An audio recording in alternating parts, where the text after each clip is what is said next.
So should we ask them?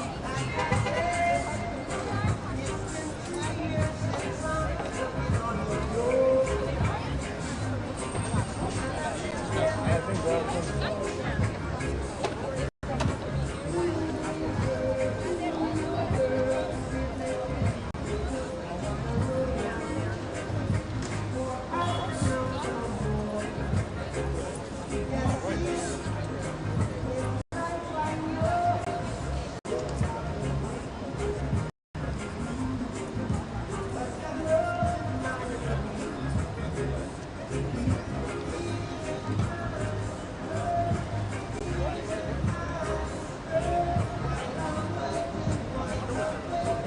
Yeah, I see.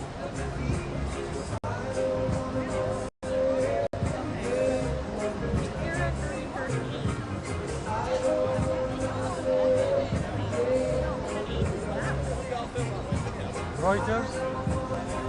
Reuters? Ah, Reuters. All right.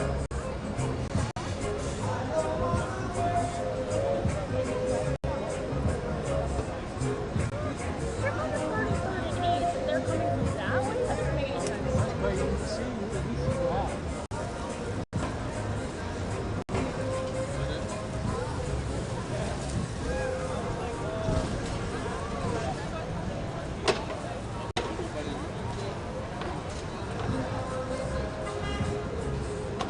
Wait, you asked me if I will cover the 100 times or what event? Yeah. So I think I just did that. Am I? Oh, was that like another time? That was maybe another time. I'm not sure actually. It's very confusing. I just did it in April. I don't know.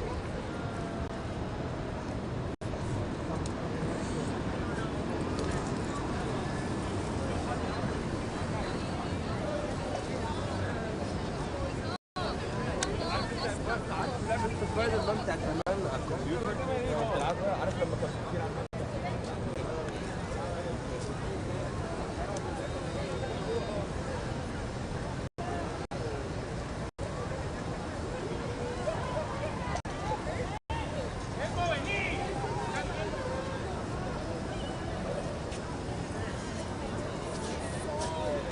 Yeah, you just did that. I just did that and I'm sure it's all. Yeah, that was in I think April or May. No, April. That's weird.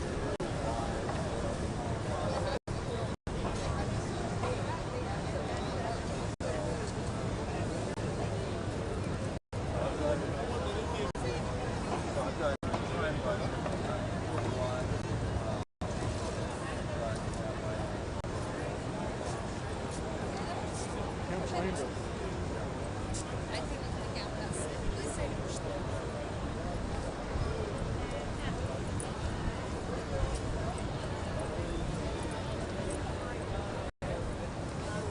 Yeah, see? Oh, yeah.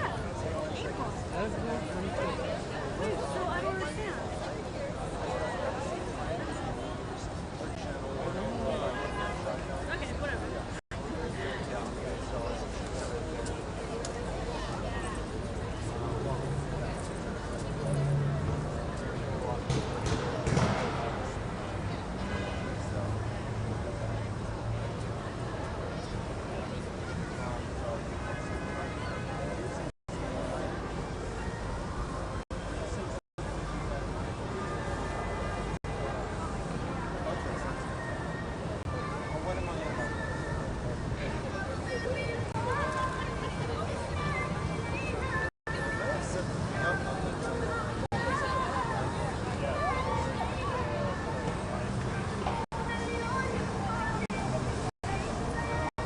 I do have this right now. I spent all the meat on the color.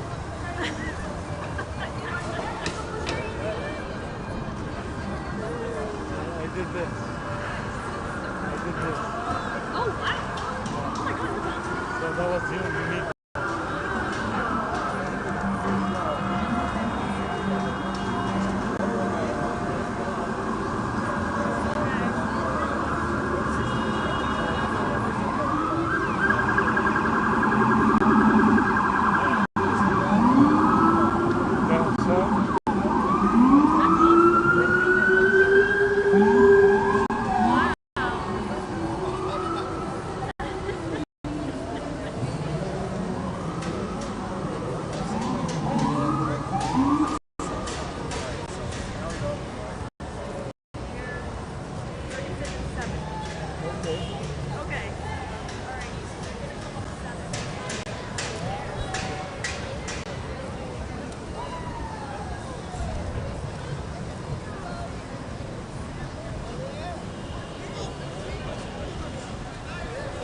they start like.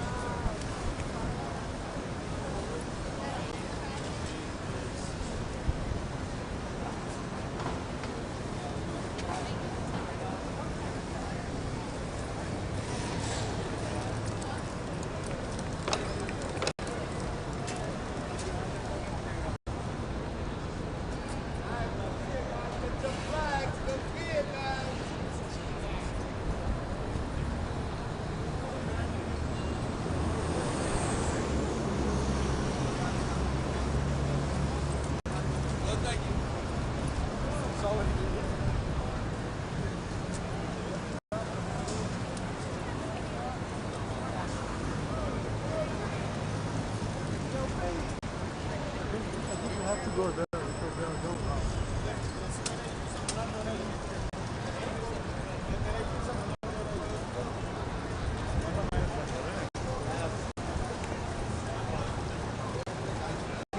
You know where they are? I'm just following them. Oh, okay.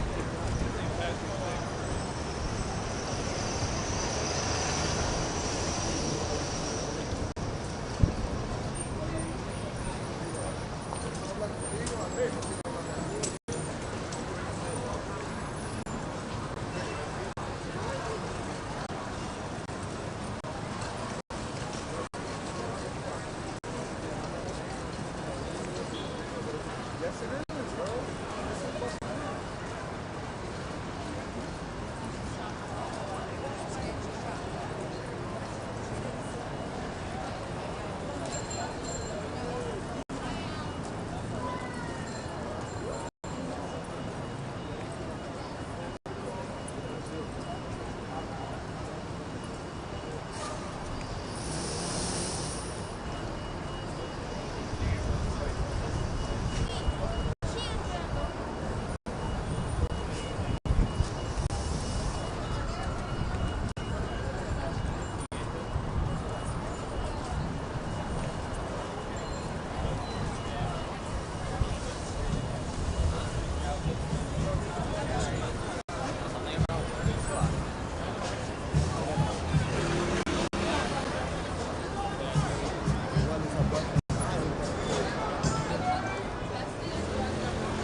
I think they are coming that way because I see the police lights.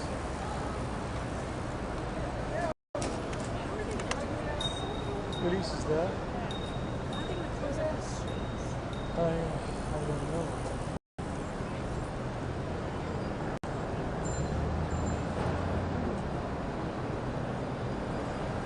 Should we keep going? Anyway, right?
Madison Square Garden right there, right? Yeah.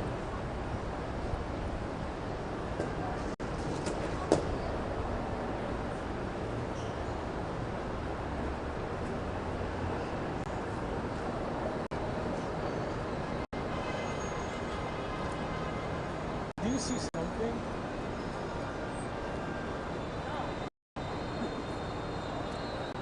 I feel like we should be able to hear. Yeah.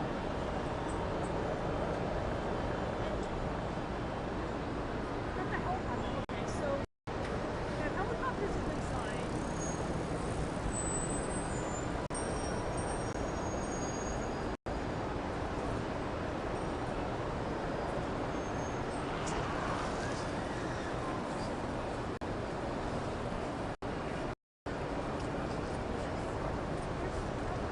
So that means they have to be going like this, right?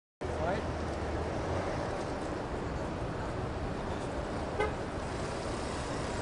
How?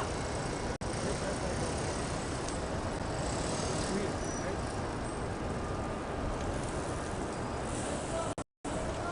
Oh my god. They went back downtown. They're at 30th now. They're here? Yeah. They're on 7th. Now they're at 30th. Should we go there and just go there? Walk over the hotel? Wherever they go. 30 minutes later.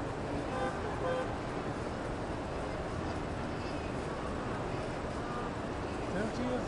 Yeah, because what if we just keep going down? That's weird.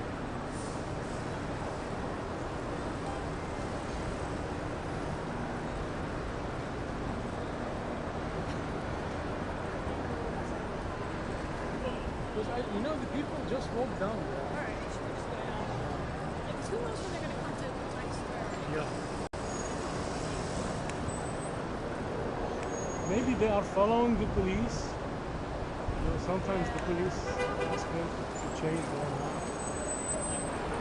If they're headed down, so then that means that they're gonna have to turn to head back uptown somewhere.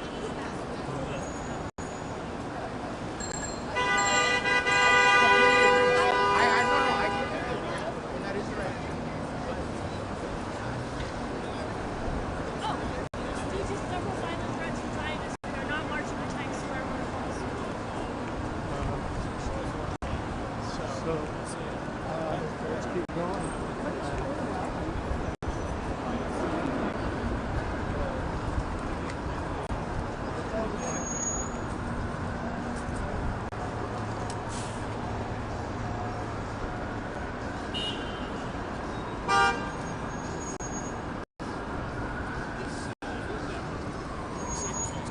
Hear me out.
Hello, viva già ai tornei.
What did they say? I guess we're just The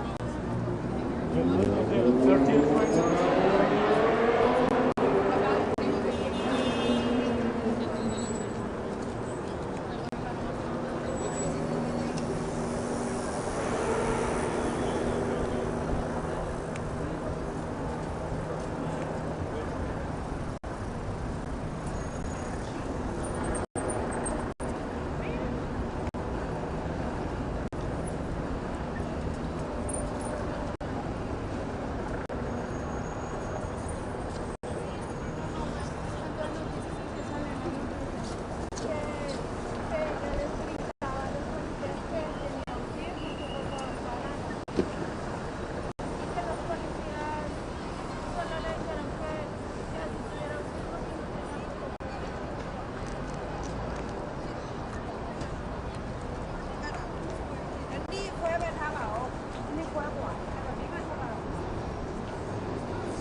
Someone like I was looking for them.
Sorry.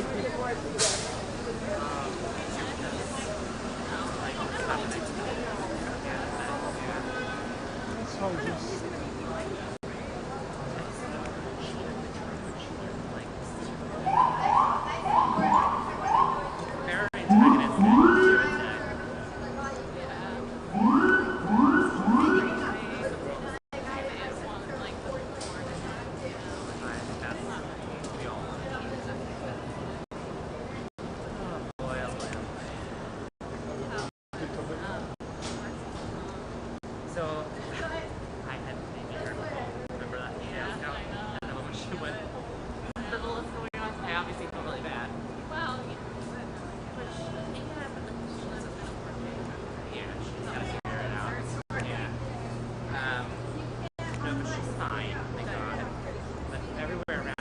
every day she's getting bombed.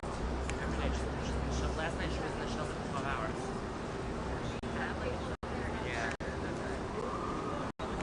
Yeah.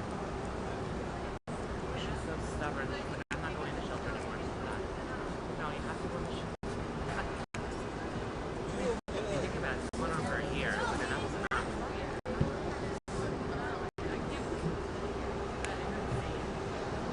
Time fucking flies. I'll never forget, he was here with me. And it was like 2 o'clock in the morning. He's like, yeah, I get the news. I thought he was possessed. I was like, what are you doing? He's like, look at her. Look at her. Sure enough, it was going on.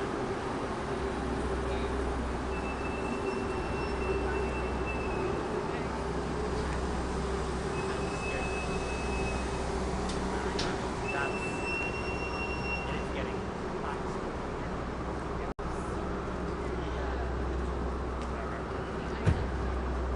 I know, I can't even deal with it. No, there's I get to my bikini problems.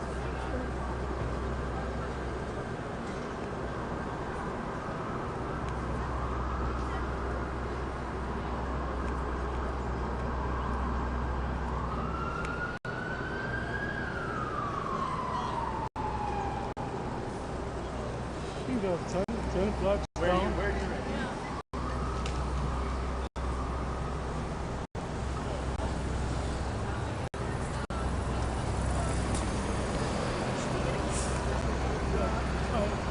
she was so mad. I don't know. That's another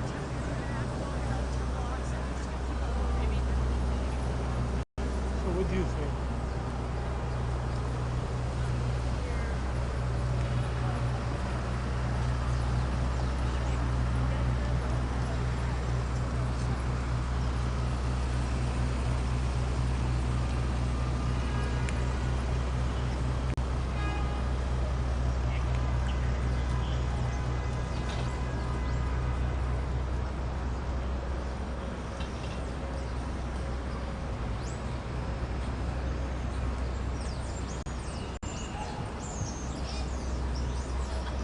So let's go up and take a cab.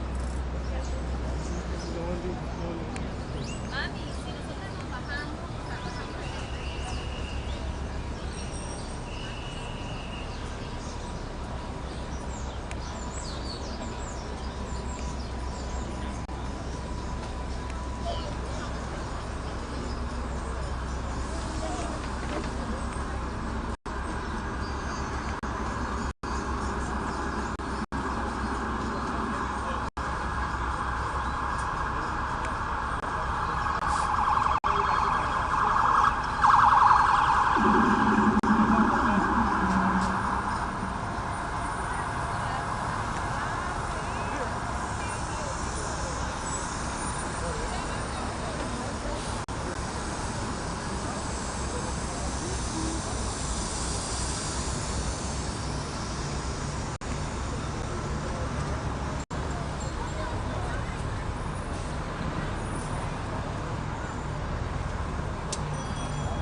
So happy to run across the shadows.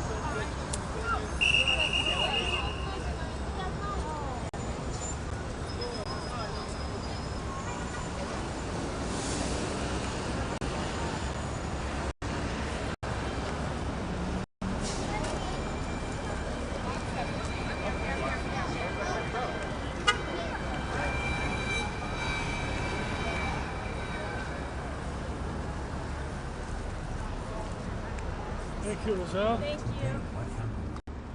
Thank I you, was man. at the memorial this morning and watched a young Israeli woman shudder take us to as we heard the 14th and loud 6th boom Ave? of Israeli artillery Thank fire, you. firing into Gaza. NPR's producer in Gaza, says it was the most intense day of artillery fire that he can recall since the war began. And Israel did send more troops into Gaza today to prevent any kind of major attack on Israel that could take place today. Hamas fired about a dozen rockets at Israel, which is quite rare these days, considering that a year into the war, Israel has destroyed a lot of Hamas's rocket launching capabilities. And it wasn't just Hamas. There was a missile fired from Yemen towards central Israel that was intercepted. There were also more than 100 rockets fired by Hezbollah today from Lebanon, and Israel carried out strikes in Lebanon. So we saw just today alone fighting on multiple fronts in this war that's expanding. As you describe this multi-front war with attacks on Israel coming from Lebanon, from Yemen, from Gaza, and a missile attack from Iran last week, what impact is that having on Israeli public opinion? You know, in some ways, many Israelis do feel that the war being waged now against Iran and Hezbollah is justified, and they see Israel trying to reset its deterrence that was lost on October 7th. But a year into this war, many Israelis simply don't feel any safer, and they don't see how any of this ends. And I heard that from Ophir Duchovny today. He was at a memorial. His close friend was killed last year, and this is how he reflected on the year. I did not imagine that the war will be so long in Gaza, and now we have another front on the north and with Iran, and we're stuck. Nothing has changed. You know, many Israelis are furious at their own government, not only for not preventing the attack on October 7th, but also for not ending the war and not bringing back the hostages who still remain in Gaza. There are other Israelis who say the government and the military should press on and destroy Hamas and Hezbollah. But I think what I take away from today, Ari, is that this country that is always united to commemorate its many past wars, today, remembering Israel's deadliest day in history, October 7th, there was no central memorial ceremony that managed to unite the Israeli people. The Israeli official ceremony featuring Israel's leaders giving speeches was pre-recorded to avoid heckling, and a lot of the attacked communities simply refused to participate in it, and they held their own memorials instead. That's NPR's Daniel Estrin in Tel Aviv. Thank you. You're welcome. For many Americans in the Detroit metro area, war in the Middle East, thousands of miles away, feels close to home. The city of Dearborn, just outside Detroit, has the largest concentration of Arab Americans in the country. The state of Michigan also hosts the largest Lebanese American community. And in recent weeks, war has expanded to places in Lebanon, including Beirut, where their families live. Well, our colleague Layla Fadel, co-host of Morning Edition, has been reporting from the state of Michigan, which could very well decide this year's election. Hey, Layla. Hey, Lana. So, Layla, starting in Dearborn, was that intentional? Yeah, it was. I mean, this community, Arab American, Muslim American community, is a really big question mark for both presidential candidates. And as you pointed out, it's a pretty significant population here, and they've reliably voted Democrat for a couple decades. But this year, that might be different. Many here say they feel betrayed by this administration over the war in Gaza. There's still no ceasefire, which they've been calling for. They've also been calling for the U.S. to condition aid to Israel over serious accusations of war crimes in Israel's war against Hamas and Hezbollah. Those accusations include indiscriminate killing of civilians and collective punishment, things Israel denies. And it feels particularly important today because it was exactly a year ago that Hamas carried out the deadliest attack in Israeli history that prompted the deadliest war in Palestinian history. Right. Layla, this group of voters that we're talking about, is it a big enough population to potentially swing an election? Yeah, I mean, it's possible. Hillary Clinton lost Michigan by something like 10,000 votes back in 2016. Polls show Harris and Trump neck and neck in Michigan. And I found that many voters here are just trying to figure out the right way to express their grief and anger over this war at the polls, over the killing and displacement, in some cases, of their own family members abroad. So it's really fractured the community politically and turned many people we spoke with away from the Democrats. That became really clear when I met Samra Lukman in a coffee shop in Dearborn. She's a Yemeni American community organizer. I have endorsed Trump, yes. And this is coming from somebody who wrote in Bernie Sanders in 2020. That's how far left I was. I mean, Layla, that's quite a turn there. She's endorsing a candidate who has promised to bring back the travel ban that is known conversationally as the Muslim ban. Yeah, and she's Muslim and endorsing him. And I should say, Trump's also made it pretty clear he'd be even more staunchly behind this war than President Biden. On a trail, he's called on Israel to, quote, finish the job, unquote, and criticized Harris and Biden for calling for a ceasefire. But Lookman says Harris and Biden, to her, are one and the same, and they've provided weapons for this year-long war that's taken so much civilian life. So she's determined to punish the Democrats, she said. And she says whatever rights Trump limits domestically doesn't compare to a year's worth of death and destruction in Gaza. Interesting. What she's saying. Can you just drop us off at 28th Street? Now, 28th and 5th of Madison and 6th. This is great. Like on this, where we are right now. Oh, this is 36. Is that okay? This is 36. Oh, this is 36th Street? Yeah. Oh, Yeah, let's go 28th.